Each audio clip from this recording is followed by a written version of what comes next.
62ാമത്തെ മിനിറ്റിൽ Leeds score ചെയ്തപ്പം എനിക്ക് യാതൊരു പ്രതീക്ഷയില്ലായിരുന്നു യുണൈറ്റഡ് തിരിച്ചൊരു ഗോള് അടിക്കുമെന്ന്. കാരണം അതുവരെ യുണൈറ്റഡ് കളിച്ചൊരു രീതി കണ്ടു കഴിഞ്ഞാൽ ഒരു രീതിയിലും യുണൈറ്റഡ് സ്കോർ ചെയ്യത്തില്ല എന്നേ സാധാരണ ഒരു ഫുട്ബോൾ ഫാൻ വിചാരിക്കത്തുള്ളൂ. പക്ഷേ യുണൈറ്റഡ് തിരിച്ചു വന്നിട്ട് ആ ഒരു 1-1 ഗോള് സ്കോർ ചെയ്തു, സമനിലയിൽ എത്തിച്ചു എന്ന് പറയുന്നതിന് വലിയ കാര്യമാണ്. മാച്ച് കണ്ടവർക്കറിയാം യുണൈറ്റഡിൻ്റെ സ്റ്റാൻഡേർഡ് കാര്യങ്ങളൊക്കെ ഞാനെടുത്ത് മാറ്റി വെക്കുകയാണ്. ഇപ്പോഴത്തെ ഈ ഒരു ടീമിൻ്റെ അവസ്ഥ, അതുപോലെ തന്നെ പിച്ചിൽ നമ്മൾ കളിക്കുന്ന ആ ഒരു ഫുട്ബോൾ, ഇതൊക്കെ കണ്ടിട്ടാണ് ഞാൻ ഇങ്ങനത്തെ ഒരു എന്നാ പറയുന്നത് കൺക്ലൂഷനിലോട്ട് എത്തിയത്. ഞാൻ ഒരിക്കലും അമോറിം എന്ന് പറയുന്ന മനുഷ്യൻ സാക്ക് ആകണം എന്ന് ഞാൻ ഇന്നേ വരെ ഞാൻ പറഞ്ഞിട്ടില്ല. അമോറിമിന് ഒരു യുണൈറ്റഡിൽ ശരിക്കും പറഞ്ഞാൽ ഒരു ഫുൾ സീസൺ പോലും കിട്ടാത്തൊരു മാനേജറിനെ ഇപ്പോഴേ സാക്ക് ചെയ്യണം എന്ന് ഞാൻ പറയുന്നത് അത് ശരിയല്ല എന്ന് എനിക്കറിയാം.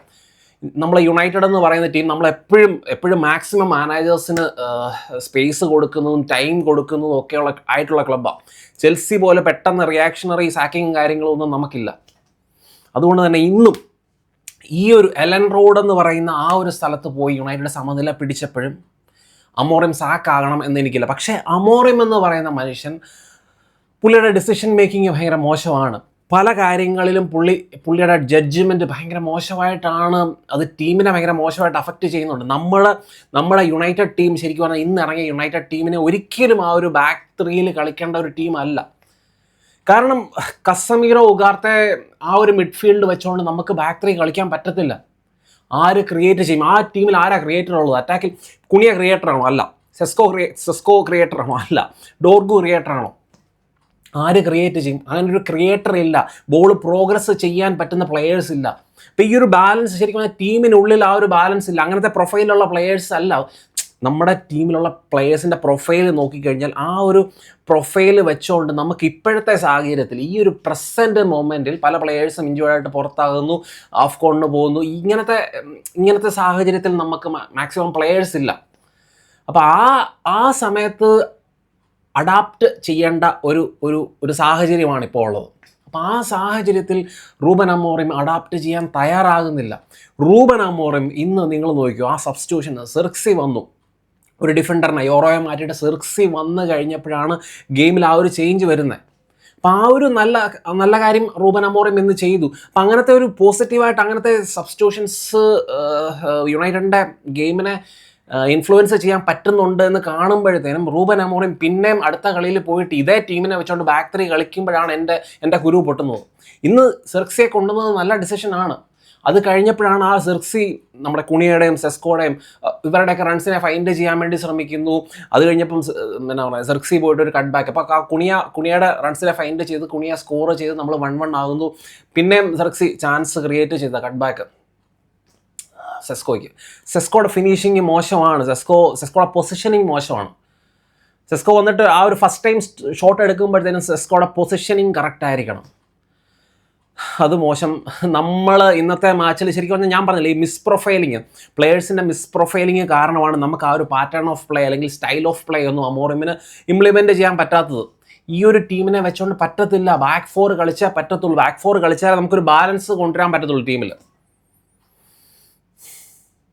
ഞാൻ ഒരിക്കലും അമോറിം സാക്കാകണം എന്ന് പറയത്തില്ല. പക്ഷേ അമോറിമിൻ്റെ കുറച്ച് കടുംപിടുത്തങ്ങൾ, ഇൻ ഗെയിം മാനേജ്മെൻറ്റ് അല്ലെങ്കിൽ മത്സരത്തിൻ്റെ ഇടയ്ക്ക് നടത്തുന്ന ആ ഒരു ഡിസിഷൻസ്, അതൊക്കെ ഇമ്പ്രൂവ് ചെയ്യണം. സ്റ്റാർട്ടിങ് 11, ഫോർമേഷൻ, സ്ട്രക്ചർ, ഇങ്ങനത്തെ കാര്യങ്ങളിലൊക്കെ കുറച്ചൊരു വിട്ടുവീഴ്ച ചെയ്യണം. ശരിയാണ്, പുള്ളിക്ക് ആ ഒരു 3-4-2-1 അതാണ് പുള്ളിയുടെ പ്രിഫറബിൾ ഫോർമേഷൻ. ആ സിസ്റ്റത്തിൽ കളിക്കാനാണ് പുള്ളിക്ക് താല്പര്യം. പക്ഷെ നമുക്ക് അതിനുള്ള പ്ലെയേഴ്സ് ഇല്ല ഇപ്പം. അതുകൊണ്ടാണ് നമ്മൾ പിച്ചിൽ സ്ട്രഗിൾ ചെയ്യുന്നത്. അമോറിമിനെ മാത്രമല്ല, അമോറിമിന് വേണ്ട സപ്പോർട്ട് നമ്മുടെ മാനേജ്മെൻറ്റ് കൊടുക്കുന്നില്ല എന്ന് പറയുന്നത് ആ മാനേജ്മെൻറ്റിലോട്ട് നമ്മൾ വിരൽ ചൂണ്ടണം. ശരിക്കും പറഞ്ഞാൽ സോഷ്യൽ മീഡിയ ഒക്കെ നോക്കിയാൽ ഫുൾ എക്സ് ഒക്കെ നോക്കി കഴിഞ്ഞാൽ ഫുൾ അമോറിമിനെ മാത്രമാണ് തെറി പറയുന്നത്. ഇപ്പം ട്രാൻസ്ഫർ വിൻഡോ ഓപ്പൺ ആയിട്ടുണ്ട്. അപ്പം ട്രാൻസ്ഫർ വിൻഡോ ഓപ്പൺ ആയ സ്ഥിതിക്ക് എന്തുകൊണ്ട് യുണൈറ്റഡ് ഒരു സൈനിങ്ങിനെ കുറിച്ച് ആലോചിക്കുന്നില്ല? അങ്ങനത്തെ യാതൊരു റൂമേഴ്സും വരുന്നില്ല യുണൈറ്റഡിൻ്റെ സൈനിങ്ങിനെ കുറിച്ച്. അമോറിമിൻ്റെ പ്രസ് കോൺഫറൻസിൽ പറയുന്നത് അങ്ങനത്തെ ഒരു കോൺവെർസേഷൻ പോലും നടക്കുന്നില്ല എന്നുള്ളതാണ്. ഇപ്പം നമ്മൾ അഞ്ചാമതും ആറാമതുമായിട്ട് അങ്ങോട്ടും ഇങ്ങോട്ടും തുള്ളി കളിച്ചുകൊണ്ടിരിക്കുക. നമ്മൾ 4 അല്ലെങ്കിൽ ഏറ്റവും ബെയർ മിനിമം 5-5 സ്ഥാനത്ത് നമ്മൾ ഫിനിഷ് ചെയ്യണം. എന്നാലേ നമുക്ക് നല്ല പ്ലെയേഴ്സിനെ അട്രാക്റ്റ് ചെയ്യാൻ പറ്റത്തുള്ളൂ, നമുക്കതിനുള്ള ഫണ്ട്സും കാര്യങ്ങളും വരത്തുള്ളൂ. അങ്ങനത്തെ കുറേ കാര്യങ്ങളുണ്ട്. അപ്പം അങ്ങനത്തെ സാഹചര്യത്തിൽ ഈ ഒരു വിൻ്റർ ട്രാൻസ്ഫർ വിൻഡോ ആണ് നമ്മുടെ മുന്നിലുള്ളത്. നമുക്ക് വേണ്ട പ്ലെയേഴ്സ് അല്ലെങ്കിൽ നമ്മുടെ ആ ഒരു മിഡ്ഫീൽഡൊക്കെ കണ്ടു കഴിഞ്ഞാൽ ദയനീയമാണ്. മാഞ്ചസ്റ്റർ യുണൈറ്റഡിൻ്റെ മിഡ്ഫീൽഡ് ഗെയിമിൻ്റെ അവസാനമൊക്കെ ആയപ്പോഴത്തേനും കസമീറോ ഒക്കെ ഓടാൻ ബുദ്ധിമുട്ടുന്നത് നമ്മൾ കണ്ടു. ആ മനുഷ്യന് ഗെയിമിൽ കളിക്കേണ്ട ഒരു 10-60 മിനിറ്റിന് മേളിൽ പറ്റത്തില്ല പുള്ളിക്ക്. ലീഡ്സ് ഒന്നിന് പുറകെ ഒന്നായിട്ട് സബ്സ്റ്റിറ്റ്യൂഷൻസ് നടത്തിക്കൊണ്ടിരിക്കുക. പക്ഷേ നമുക്ക് സബ്സ്റ്റിറ്റ്യൂട്ട് ചെയ്യാൻ പ്ലെയേഴ്സ് ഇല്ല. അവിടെ ബെഞ്ചിൽ മുഴുവൻ ഇരിക്കുന്ന പിള്ളേരെ ഇറക്കണം, ഡോർഗുവിന് പകരം ഷിയ ലൈസിയെ കൊണ്ടുവരണം എന്ന് പറയുന്ന അങ്ങനത്തെ തരത്തിലുള്ള അഭിപ്രായങ്ങൾ പലർക്കും ഉണ്ട്. പക്ഷേ അമോറിമിൻ്റെ ഒരു ചിന്താഗതി എന്താണെന്ന് വെച്ചാൽ ഷിയ ലൈസിയെ കൊണ്ടുവന്നിട്ട് ഈ എലൻ റോഡ് പോലെ ഇത്രയും എന്താ പറയുക, ഈ ഹോസ്റ്റൈലായിട്ടുള്ള അറ്റ്മോസ്ഫിയറിൽ അങ്ങനത്തെ ഒരു ചെറിയ പ്ലെയറിനെ തള്ളിവിടണ്ട. അങ്ങനെ അവൻ എന്തെങ്കിലും എറർ നടത്തി കഴിഞ്ഞാൽ അവൻ്റെ കോൺഫിഡൻസിനെ അത് ബാധിക്കും. അതാണ് അമോറിം ചിന്തിക്കുന്ന ആ രീതിയിലാണ്. പക്ഷേ അമോറിമിനെ വേണമെങ്കിൽ കുറ്റം പറയാനായിട്ട് ഈ ഒരു സാധനം പറയാം. പക്ഷെ ഞാനത് പറയത്തില്ല. സ്ട്രക്ചറും കാര്യങ്ങളും ഒക്കെയാണ് എൻ്റെ ഒരു പ്രശ്നം. പിന്നെ ബാക്ക് ടു ദ ഓണേഴ്സ് അമോറിമിനെ സപ്പോർട്ട് ചെയ്തേ പറ്റത്തുള്ളൂ. പുള്ളിക്ക് വേണ്ട സൈനിങ്സ് കൊടുത്തേ പറ്റത്തുള്ളൂ. മിഡ്ഫീൽഡ് ശരിയാക്കിയാൽ തന്നെ, മിഡ്ഫീൽഡിൽ 2 നല്ല സൈനിങ്സ് വന്നാൽ തന്നെ നമ്മുടെ പകുതി പ്രശ്നങ്ങൾ സോൾവ് ആകും എന്ന് തന്നെയാണ് എനിക്ക് തോന്നുന്നത്.